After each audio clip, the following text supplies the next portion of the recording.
Amerika presidennya nggak dipilih langsung sama rakyat. Jadi siapa dong yang milih?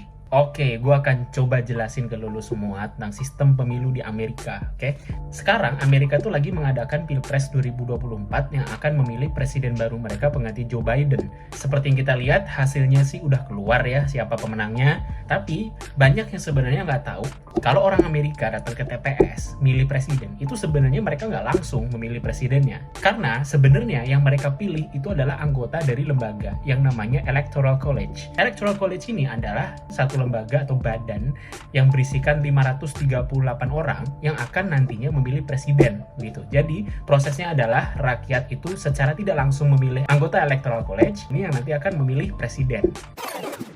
Ribet ya? Oke, nggak apa-apa. Gue akan jelasin dikit demi dikit, oke? 538 anggota Electoral College ini didapat dari perwakilan dari masing-masing negara bagian berdasarkan dengan jumlah populasi dari negara bagian tersebut. Contoh misalkan California sebagai negara bagian dengan populasi paling banyak, dia juga dapat anggota Electoral College paling banyak yaitu 54. Negara bagian kayak Alaska yang penduduknya sedikit cuma dapat 3. Siapa yang akan menjadi anggota Electoral College dan tugas mereka apa? Itu namanya winner takes all. Jadi, setiap calon presiden di setiap negara bagian, siapapun yang menang di situ, mau marginnya tipis atau mau menang mutlak, akan menyapu bersih semua jatah anggota Electoral College di negara bagian tersebut.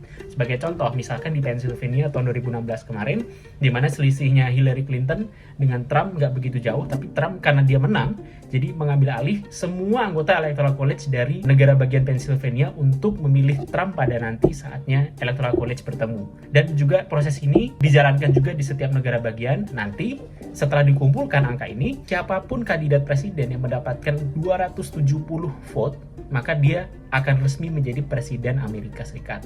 Nah, sistem kayak begini, teman-teman, yang ngebikin hal-hal unik itu bisa terjadi. Contohnya di 2016 kemarin, itu kalau lo lihat, perolehan suaranya Hillary Clinton sebetulnya lebih tinggi daripada Trump. Harusnya kalau itu pakai sistem normalnya negara-negara lain termasuk Indonesia, harusnya Hillary Clinton menang.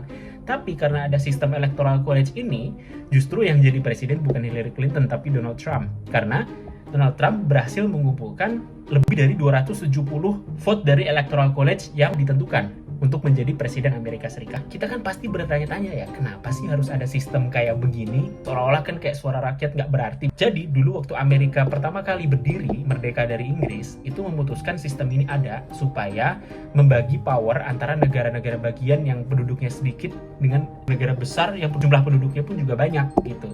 Jadi supaya negara bagian kecil ini juga diperhitungkan. Tapi sistem ini juga pastinya banyak kekurangannya ya, karena ini menghasilkan ada 3 outcome di setiap pemilu, yaitu red states, blue states, dan juga swing states. Nah, red states itu artinya adalah negara-negara bagian yang akan memilih presiden dari Partai Republik. Sedangkan blue states adalah negara bagian yang sudah pasti akan memilih kandidat presiden dari Partai Demokrat.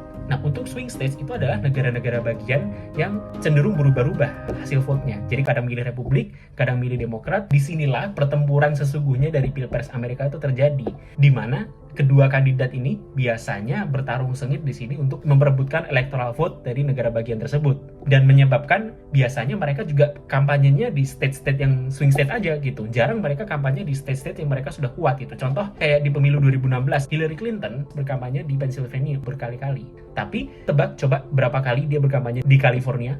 0. Karena dia sudah tahu negara bagian itu pasti akan memenangkan dia.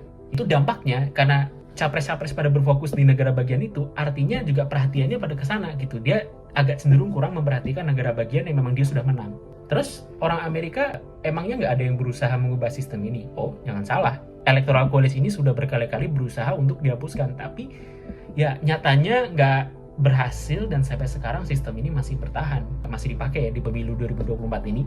So, menurut kalian gimana? Sistem ini apakah bagus ataukah justru kurang baik dan bertentangan dengan prinsip demokrasi? Oke, coba tulis di kolom komentar, oke?